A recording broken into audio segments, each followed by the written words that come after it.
So I started a new job this week, and it was funny because after I got fired, I was telling my wife, I think I want to try and make furniture. Like I've done a little bit before, but I don't really know what I'm doing. I don't have any of the big tools like lathes and stuff like that. I don't know anyone with a mill.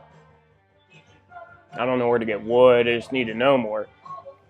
But I can't remember if it was the day after I got fired or like 2 days after I got fired. I was just driving around real close to my house and I passed a yard sale and I drove right by, and just on a whim I was like, let me go back and check it out, see if there's like anything I can use or whatever. And I end up talking to the dude for hours. He's got all this awesome furniture there and a whole furniture shop like attached off the back of his house and a whole yard filled with wood, drying and all kinds of different stuff. And we end up talking. I swear this guy says, I think God sent you here. I really need help. I was like, dude, I was just telling my wife I want to make furniture. It was just like so weird how it worked out. So I was supposed to start this Tuesday, but I almost didn't even want to go because I was having a lot of good ideas of this new part of my like reality model about time, which looked like this. This is what I started with. I made this graphic.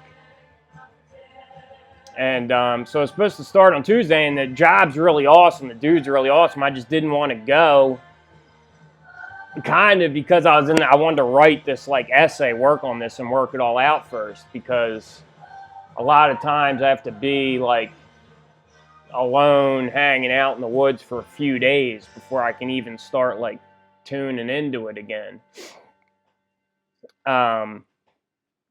But yeah, this was the model about time. I'm going to explain it. I did write the essay, so I'll read that once I explain a little bit. But I go to the dude the first day of work, and we work today. It's cool. It's hard, but I'm learning a lot. It's sawdust, and I like it. It's nice. And at the end of the day, he's like, I want to show you my biggest secret piece. This is my prized possession. Come look at this.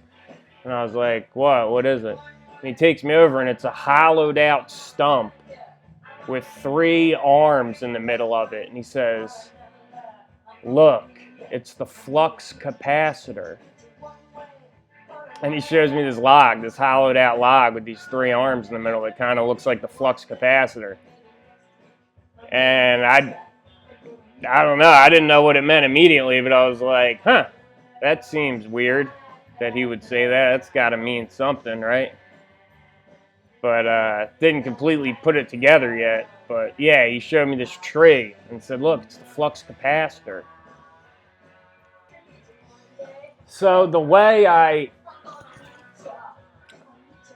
came about thinking about the time model like this was just after that whole eclipse story I told, like after that, just thinking about that and what I had seen before that, and then just thinking more and more about what it meant, what everything meant, just going further and further back in my life. And at some point, like re-listening to all my old songs that I wrote, and it was like there was like secret messages for myself in my own songs.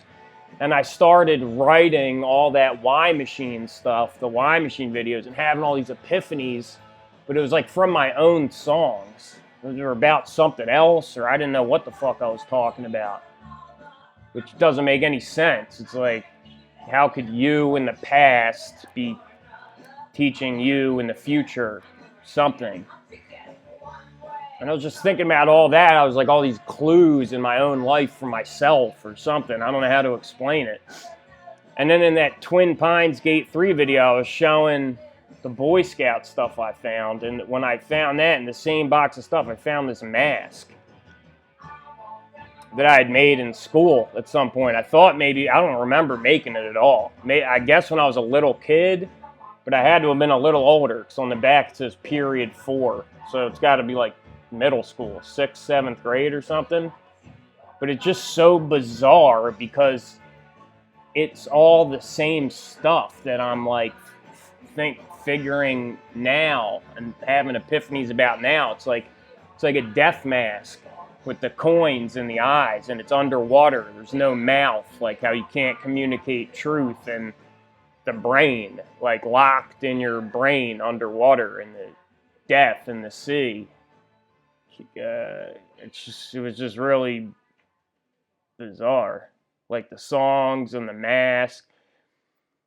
And then I'm gonna tie this in with like the plant and tree video I did, because the dude, like, just the synchronicity of getting the job, and then him showing me the flux capacitor thing. It was all just piling up like waves, bigger waves of synchronicity, and just had me thinking about all this stuff. And the songs, my own songs in the past, giving me information I need for the future, and the mask, and just how everything is timed so perfectly if you just go on your intuition and everything. It reminds me of, like, that's what that movie Interstellar is about with Matthew McConaughey. It's like somehow God or yourself in the future or in heaven, or however you want to describe it, it's like some higher dimensional communication from yourself or something. It's bizarre, but that's what that whole movie Interstellar is about. All of this, one that goes better every moment. It's infinitely complex. They have access to infinite time and space, but they're not bound by infinite. They can find a specific place in time that can communicate. That's why I'm here. You find a way to still learn, just like I found this moment. How? Love, Tars, love.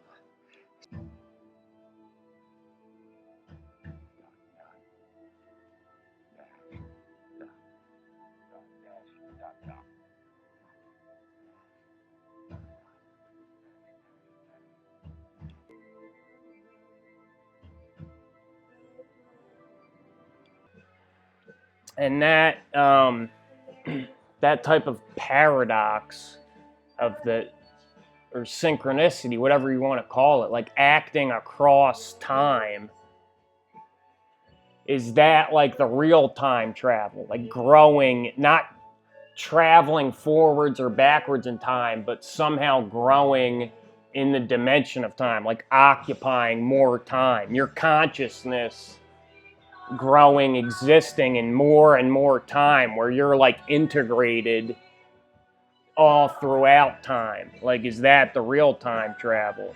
I was thinking about the rings of a tree, and there's stuff like this in the Bible, like in Revelation. I, Jesus, have sent mine angel to testify unto you these things in the churches. I am the root and the offspring of David and the bright and morning star. Like, he's the progenitor and what it's going to end up as, the body of Christ, like the Alpha and the Omega, the root and the offspring, the beginning and the end. And also like how we see the devil, it's this evil, super intelligent force.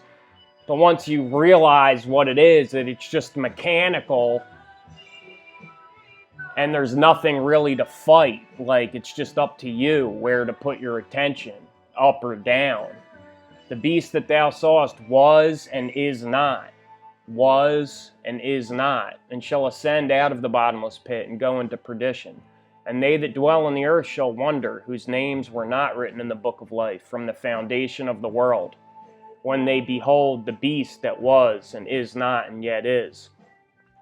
And like the book of life and all the stuff about the books being opened, and everything that is said and done in secret will be brought into the light, and the books will be opened. It's like, just like I said, everything in the occult is really true teachings of Jesus, just kind of warped around. Like the Baphomet transgender is where Jesus says, no, you don't marry in heaven. You won't be sexual. You'd be like the angels, and like all that. And like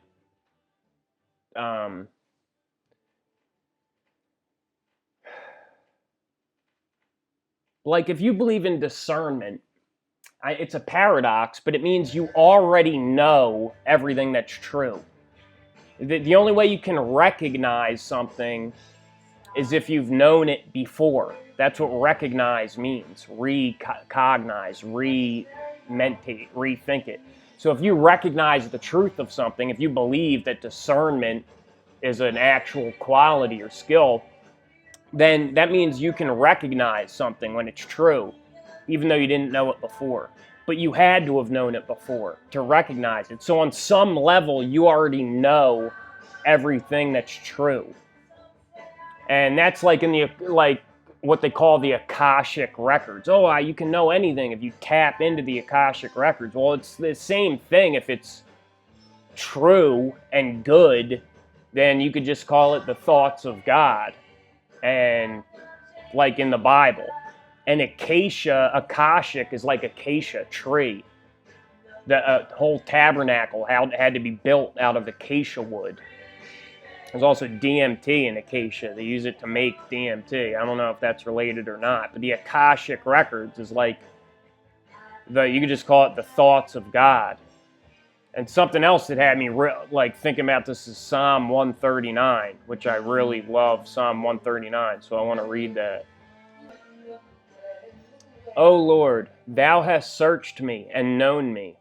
Thou knowest my downsitting and my uprising. I wonder if that is related to like what I experienced. Like, I don't think, you know what I mean? It's a different meaning of downsitting and uprising. It's like a spiritual activity, something that he's talking about. Thou knowest my downsitting and my uprising. Thou understandest my thought afar off. Thou compassest my path and my lying down, and art acquainted with all my ways. For there is not a word in my tongue, but lo, O Lord, thou knowest it altogether. Thou hast beset me behind and before, and laid thine hand upon me, like in the future and in the past. Thou hast beset me behind and before, and laid thine hand upon me. God is outside of time. Beset you behind and before. Such knowledge is too wonderful for me. It is high. I cannot attain it unto it. It is high. I cannot attain unto it. Whither shall I go from thy spirit? Or whither shall I flee from thy presence? If I ascend up into heaven, thou art there. If I make my bed in hell, behold, thou art there. If I take the wings of the morning and dwell in the uttermost parts of the sea, even there shall thy hand lead me, and thy right hand shall hold me.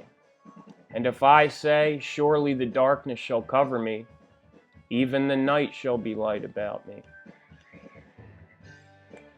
Yea, the darkness hideth not from thee, but the night shineth as the day. The darkness and the light are both alike to thee. It's beyond duality, beyond time. For thou hast possessed my reins. Thou hast covered me in my mother's womb, like guiding you, setting your intention, your reins. He changes your heart, changes your intention. For thou hast possessed my reins. Thou hast covered me in my mother's womb, like that seed that can't be touched, that's unchanged, that's you. And like the 9-10 months, going through the 9-10 lunar cycles of pregnancy, going through the moon and being wrapped with the 9 veils of perception. For thou hast possessed my reins, thou hast covered me in my mother's womb. I will praise thee, for I am fearfully and wonderfully made. Marvelous are thy works, and that my soul knoweth right well. My substance was not hid from thee when I was made in secret, and curiously wrought in the lowest parts of the earth. Thine eyes did see my substance, yet being unperfect. And in thy book all my members were written, which in continuous were fashioned, when as yet there was none of them. How precious also are thy thoughts unto me, O God! How great is the sum of them! If I should count them, they are more in number than the sand. When I awake, I am still with thee. Surely thou wilt slay the wicked, O God. Depart from me, therefore, ye bloody men. For they speak against thee wickedly, and thine enemies take thy name in vain. Do not I hate them, O Lord, that hate thee? And am not I grieved with those that rise up against thee? I hate them with perfect hatred. I count them mine enemies. Search me, O God, and know my heart. Try me, and know my thoughts, and see if there be any wicked way in me, and lead me in the way everlasting.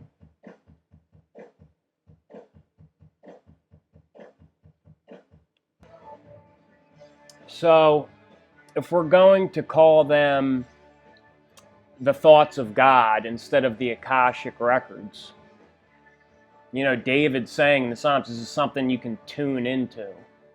He can feel, he can see the thoughts of God. How precious also are thy thoughts unto me, O God. How great is the sum of them. If I should count them, they are more in number than the sand of the sea. When I awake, I am still with thee.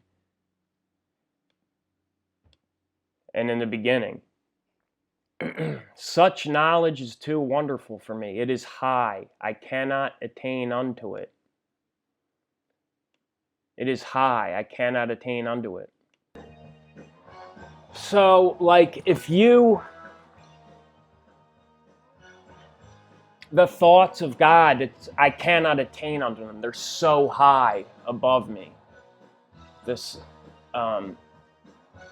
it's like you don't really think of anything. You know, there is the truth. It's just there, like the sun. It's like light coming into reality, and you receive it. That's all. You observe it. So anyone that writes an amazing story or makes an amazing scientific breakthrough or creates a great work of art or philosophy or religion, it's like you didn't craft those thoughts. You received that. And the higher the thoughts of God, you know, the closer to God, it's like more and more subtle, finer and finer, harder and harder to perceive. So to tune into the highest level, the finest thoughts, you might have to fast in the desert for 40 days and 40 nights. Or up on a mountain, or what have you. And the more quiet you can become, the interference, the fainter signals you can tune into, the Akashic records, the thoughts of God, the tree records, the tree rings. You're trying to tune into outside of time, these thoughts of God. It's not, you don't think of it. You quiet yourself enough that you can catch the frequency, you know, you can catch the transmission and just transcribe it.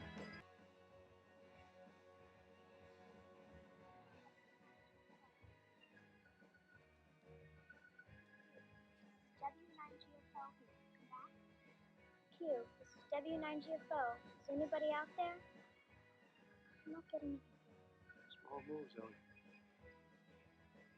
Small moves. We have freedom of movement in 3 dimensions. We can move forward or backward, left or right, up or down, of our own volition. But although we exist in the 4th dimension, we are not above it. We haven't mastered it. We experience movement in time, but not of our own volition. We can't go forward and back, up and down in time of our own free will. The way we experience time, to use a 3D metaphor, is as if we were on a roller coaster or a train or strapped to a conveyor belt. We move continuously in one direction, and the movement through that dimension seems to be controlled by an outside operator rather than of our own volition. And while it seems like we are always moving forward in time, if we observe the scrolling scenery closely from our seat on the conveyor belt, we begin to notice patterns in some of the scenery. While seeming to be new, the scenery is actually reused over and over with just small changes or additions. Or maybe the scenery is in a slightly different arrangement, but you start to notice that it's on some kind of a loop, like a screensaver that seems to go on infinitely, but is actually subtly stitched together at some point, just looping infinitely. And the scenery that we notice is repeating are actually the events of our lives. The people we meet, all different throughout time, but somehow the same. The situations and challenges we encounter, the emotions we experience, the periods of alternating energy and fatigue, hope and despair, excitement and monotony, active creativity and passive contemplation. All these aspects of the scenery, which seem to be forever new and novelly generated, when examined more closely from an impersonal perspective, are revealed to be regular cycles, repeating endlessly, with only the superficial details changing. There is nothing new under the sun. The conveyor belt, which seemed to extend infinitely into uncharted time, is revealed to be a short looping circuit through an infinity mirror. Once we realize the conveyor belt is a loop, we also realize that the waves of time we have been crashing through or being tossed by, the undulations of the Y machine, which seemed to be unrelated and random rogue waves, are actually all emanating from the same source. They are not waves on a lazy river, but rather a circular wave emanating in all directions from the center of the pond. And what originally appeared to be separate waves hitting us randomly as we traveled down the river are all actually the same circular wave emanating rhythmically, which we encounter at different points as we loop around the pond over and over again. Once we realize the circular, looping nature of the conveyor belt, the waves, vibrations we encounter, which previously appeared to occur randomly, are now perceived as synchronous, regular vibrations, which only appear to be separate in time, depending on where we encounter them on each transit of the loop. Once the waves of vibrations of reality are recognized to be regular and synchronous, they no longer appear random, but rather expected. And we can imagine these green circles as the tracks of time we are traveling on, and the y-axis in the center is the source of these waves of time, these waves of synchronicity, the contours of time. What we call synchronicities are actually familiar contours of the fabric of time itself. Like all elements of reality, time manifests fractally, different variations of a common form, which as our awareness increases, we begin to recognize as similar. The awareness of synchronicities coincides with awareness of the circular nature of time. Because to recognize a synchronicity, a feature of time, means that you have been to this place before. not a place in space, but a place in time.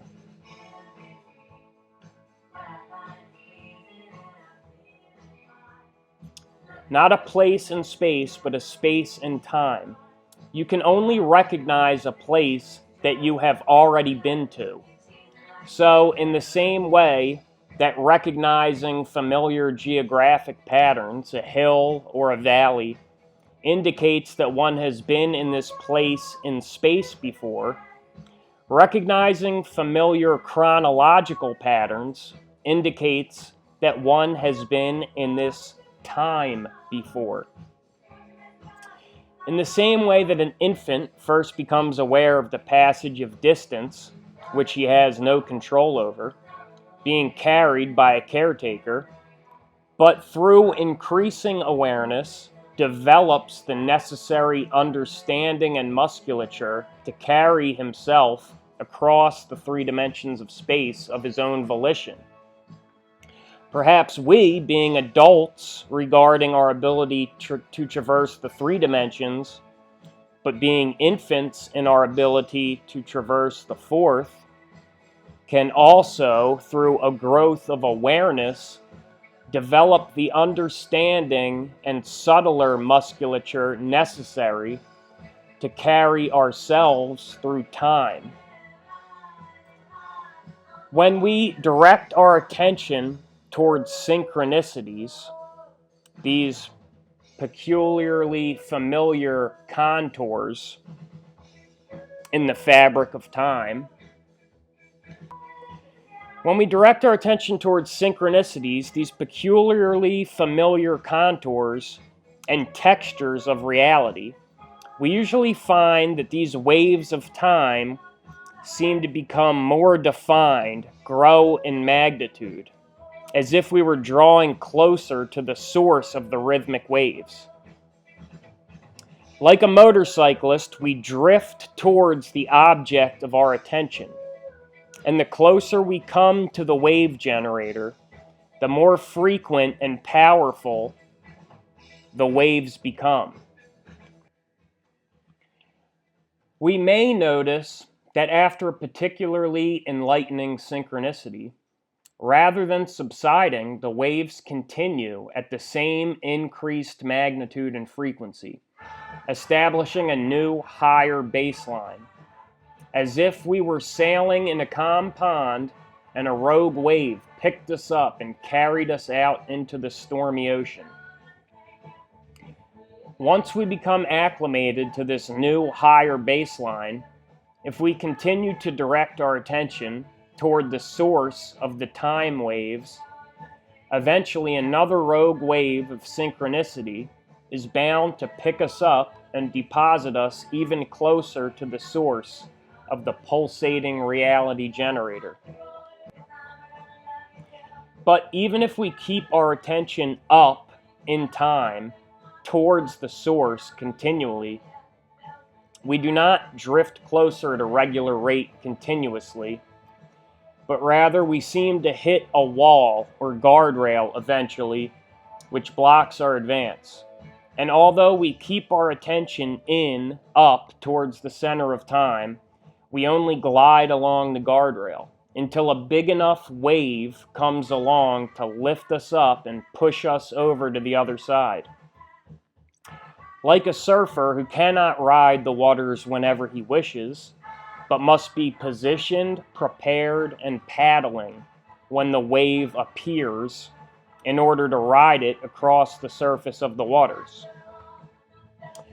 Because we require the propulsion of these waves of synchronicity to reach the next ring of reality, it is apparent that our awareness cannot exist at any point in the 4th dimension, but rather only in discrete rings of position in which they are stable or balanced.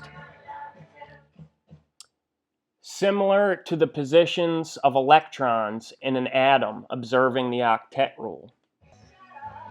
Octet meaning 8, like a balanced atom. Atoms seek to find harmony, obey the octet rule, and gain 8 electrons in their shell. or the notes of a musical scale regarding the octave, the octave rule, the octave and the octet rule, both 8. The law of 8.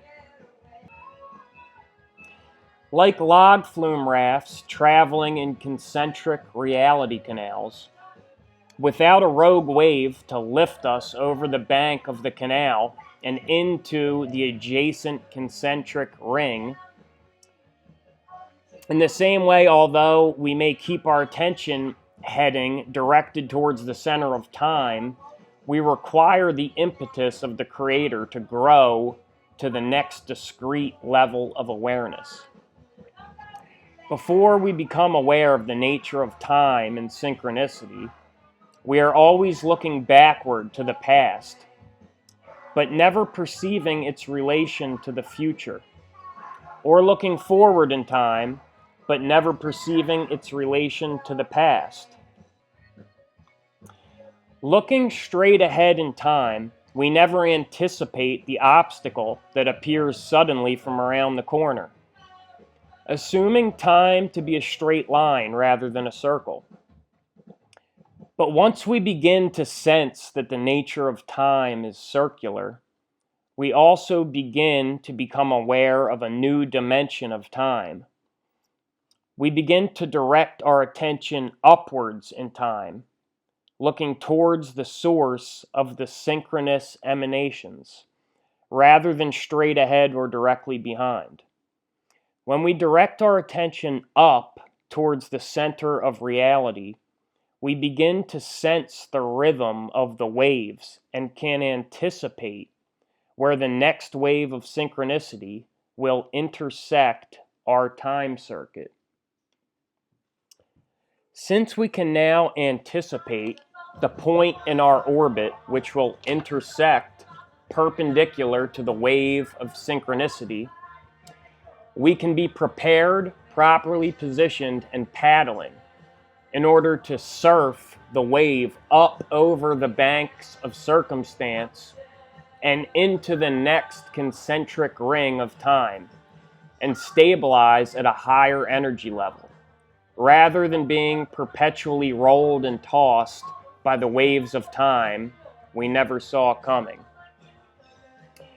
The points at which the time track intersects with the ring wave of synchronicity are like switching points on a train track, where the engineer of the train, through our conscious effort, preparation, and positioning, we can transition off our current track of mundanity onto a more central track of more rarefied experience. Once we can anticipate the waves of synchronicity, these are like where they intersect in the future on our time track. Those are like switching points. So if we're prepared and we have our attention upwards, we can catch the wave. We can expect it and catch the wave at that switching point and move up a ring into a tighter ring, tighter to the center of reality. So those are like switching points where the time track and the wave, the pulse of synchronicity intersect. Those are switching points.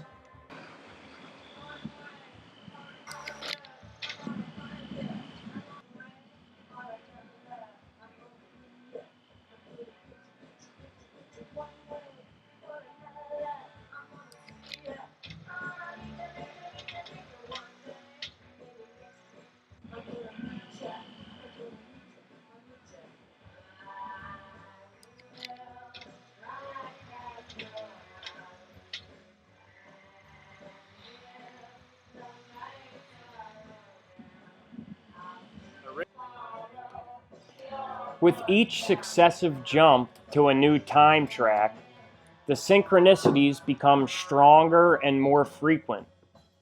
We can extrapolate from this observation that each successive time track is a tighter, shorter loop than the one previous. It is not that the cycles of time have increased in frequency, but rather by moving into a tighter orbit, we encounter the wave more frequently. Our cycles become shorter, and the closer we move to the y-axis, that our cycles become shorter and shorter the closer we move to the y-axis from which time emanates. Likewise, the waves or vibrations in the fabric of reality grow stronger and stronger the closer we move to the source, not forward in time, but upward in time. We could imagine that we are seated strapped to the conveyor belt in a scrap metal recycling plant. At the end of the conveyor belt is a giant compactor which smashes the material on the conveyor belt in a constant rhythm. Boom, boom, boom, boom. When we begin our trip through the factory, the vibrations are barely noticeable. But as we move closer to the compactor, the vibrations become more pronounced. The pieces of metal and cans on the conveyor belt around us first begin to shake rhythmically with the pounding as we draw closer to the source of the vibration. The objects on the conveyor shake more violently until they are bouncing violently with each impact.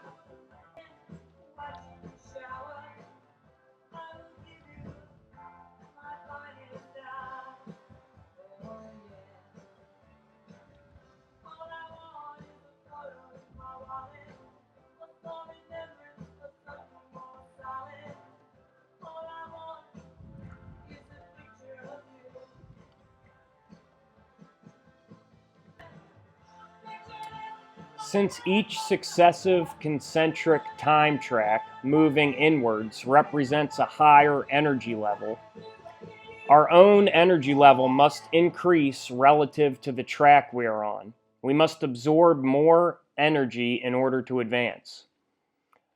Although a push from the Creator is necessary to propel us over the banks of circumstance, we must first attain the necessary energy level by paddling or directing our attention towards the Creator in the center of time.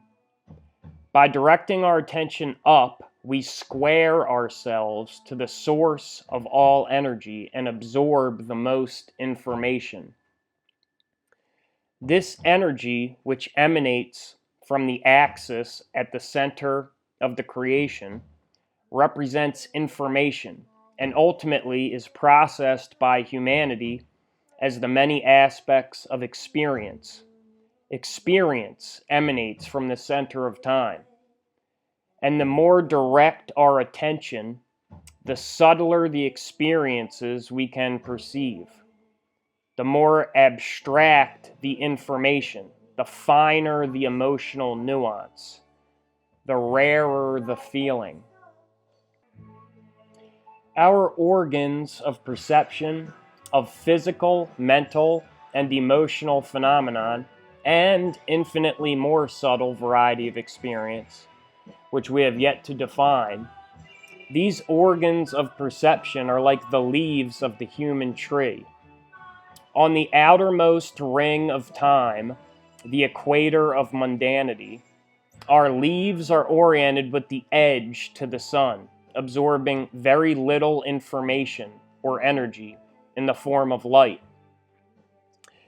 But as we develop and gain control of our subtle musculature, we acquire the ability to tilt and reposition our leaves, our antennas. As we tilt our leaves towards the source of light, we absorb more energy. As we absorb more energy, we can exert more control over our leaves, acquiring the necessary level to grow into a wider ring of awareness. As we develop finer control of our perceptual musculature, we can fine-tune the angle of our leaves, or antennas, bringing them closer to square with the source of the data stream. And as we square our attention with the source, we absorb greater and more subtle energies and informations.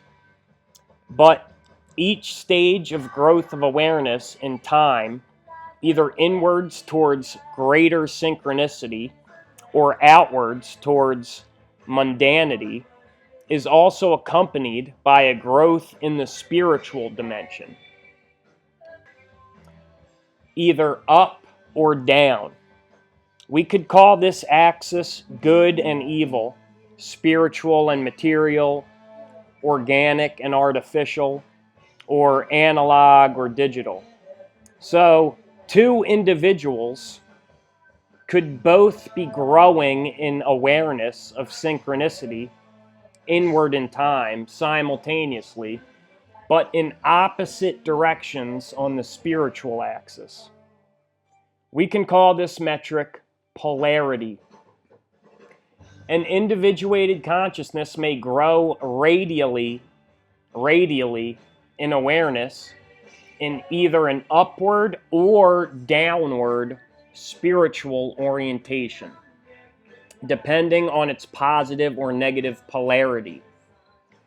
Due to the dual reflexive nature of the Y machine projection, either up towards the source of energy or down towards the reflection or image of the source, can be subjectively perceived as the center of experience or the core of meaning. Looking outwards or inwards, we can grow in awareness either way. A mirrored wave both pushes and pulls, depending on the polarity of the entity, appearing to rise towards the central axis from either orientation in a symmetrical inversion. While the growth or change of the time on the time axis could be described simply as growth of awareness or awareness of time or awareness of synchronicity, the value of the spiritual axis would be described as self-awareness. As the growth in time is just awareness. The growth on the spiritual axis is self-awareness and not self-awareness, or physical or non-physical, orientation or connection. Either a growth of the information perceived to be part of self, or a growth of the set of information perceived to be outside of oneself, or integration versus disintegration. So, returning to Psalm 139. Thou, God, thou hast beset me behind and before, and laid thine hand upon me.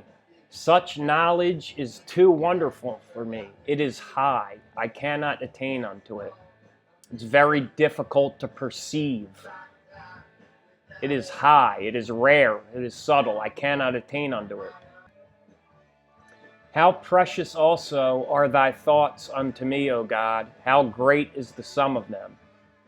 So the thoughts of God, the Akashic records, and the tabernacle being composed entirely of acacia, it's like this, the tabernacle is the model of reality. It's like the Akashic records, these thoughts of God that form reality. These tree rings, these rings of time, rings of information that compose the tabernacle, the reality. So in this model, your regular life is this red ring at the center, the time equator. Before you noticed all this weird stuff going on, this is where everyone starts. The time equator, the equator of mundanity. And as you begin by chance at first to notice these waves emanating from the central axis, the pole, the reality generator, the creator at the center, as you begin to notice these synchronicities, you unknowingly switch off of one of these switching points. on up or down onto a tighter ring where there's greater synchronicity and more frequent because you're on a shorter circuit and you're closer to the source. But like I said, how this is the axis in the middle is the spiritual dimension.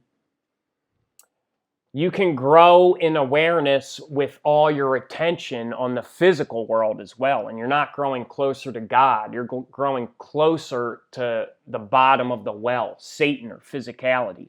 But you're still growing in awareness. So this is what we would call like the dark adepts. But in this direction is maximum predictability. That down is the binary consciousness.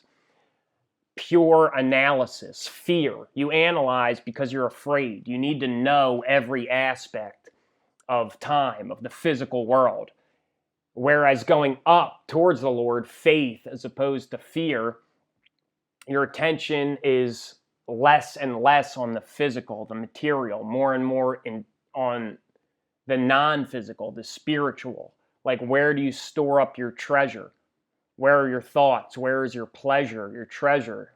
In physical things or in not physical things? And is this the way we grow in time? Is this why this guy said to me, look, the flux capacitor, you know? Was it, and like the Y machine stuff, teaching myself the Y machine stuff, is growing in time actually really growing in synchronicity where you exist, you grow, you don't move forward or backward in time, but you occupy more and more time. That's how you grow in time. Like growing like a tree, the tree rings. So that growth of the tree rings can happen in either a good or evil orientation, depending on where your attention is dragging you towards the physical or the spiritual, towards the creator or towards the reflection, the image. We're looking for the meaning. Well, what is the meaning? We have mindless jobs. We take frantic vacations, deficit finance trips to the mall, buy more to fill these holes in our lives. We lost our sense of direction.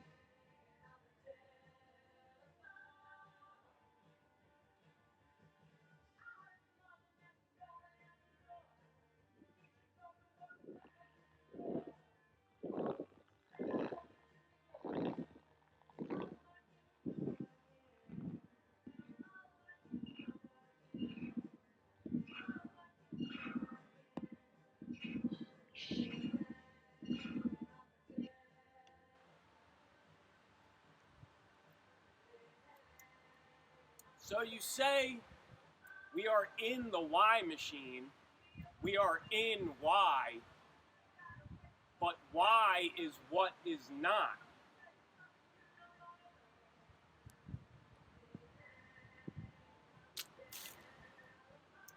And this certainly is something, isn't it?